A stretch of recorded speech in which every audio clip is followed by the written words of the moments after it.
Every relationship begins with hope.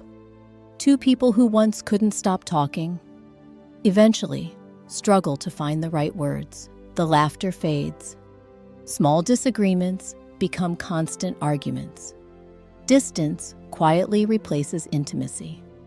But here's the question: can a broken relationship actually be repaired? Or is there a point where it's simply too late? The answer isn't simple. But psychology suggests that many relationships don't end because love disappears. They end because communication, trust, and understanding slowly erode. So how do you rebuild something that feels broken? Let's find out. Step 1. Identify the real problem. When relationships begin to fail, couples often argue about the surface issues: money, housework, text messages, time together. But these are rarely the real problem. Underneath almost every recurring argument lies a deeper emotional need. One person may feel unheard. Another may feel unappreciated. Someone may fear rejection. Another may crave reassurance. Until you identify the real issue beneath the argument, you'll continue solving the wrong problem. Step 2. Learn to listen. Most people think communication is about talking. It isn't. It's about listening. When someone feels genuinely heard, conflict often begins to soften. That means listening without interrupting, without planning your next response, without trying to win the argument. Instead of asking, "How do I prove I'm right?" ask, "What is my partner actually trying to tell me?" Sometimes people don't need solutions. They just need understanding and to be heard. Step 3.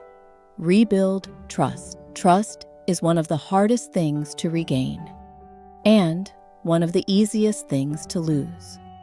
Whether trust was damaged by dishonesty, broken promises, or emotional distance, it cannot be rebuilt overnight. Trust grows through consistency, by keeping small promises, being honest, and showing up when you say you will.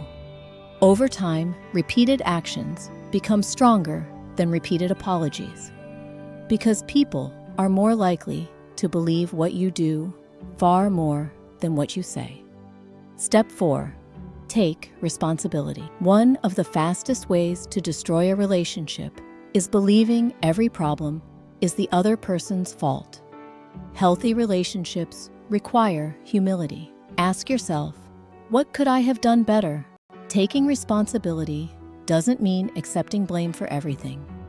It means recognizing that every relationship is shaped by two people. When both partners stop defending themselves and start understanding each other, real change becomes possible. Step 5.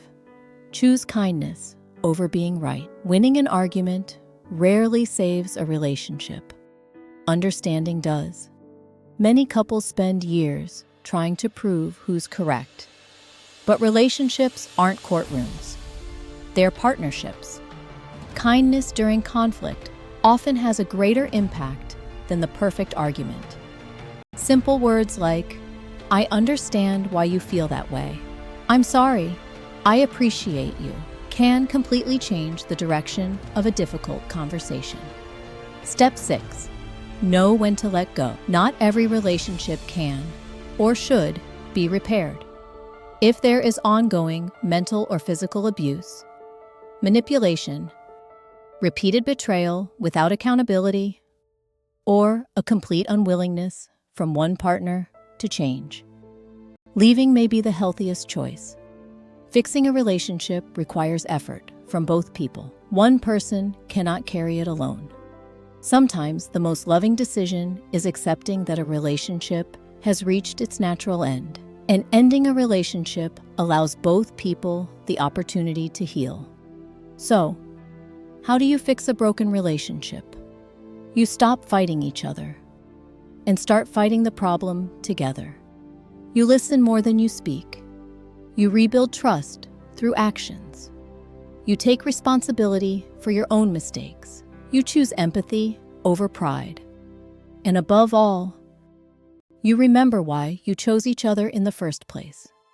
Because love is rarely something that simply happens.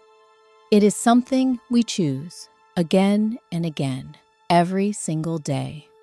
What do you think is the most important ingredient in a healthy relationship? Trust, communication, respect, or something else? Share your thoughts in the comments below. If you enjoyed this video, don't forget to like, subscribe, and join us as we continue exploring the psychology behind human relationships and behavior. Until next time, take care of the people who matter most in your life.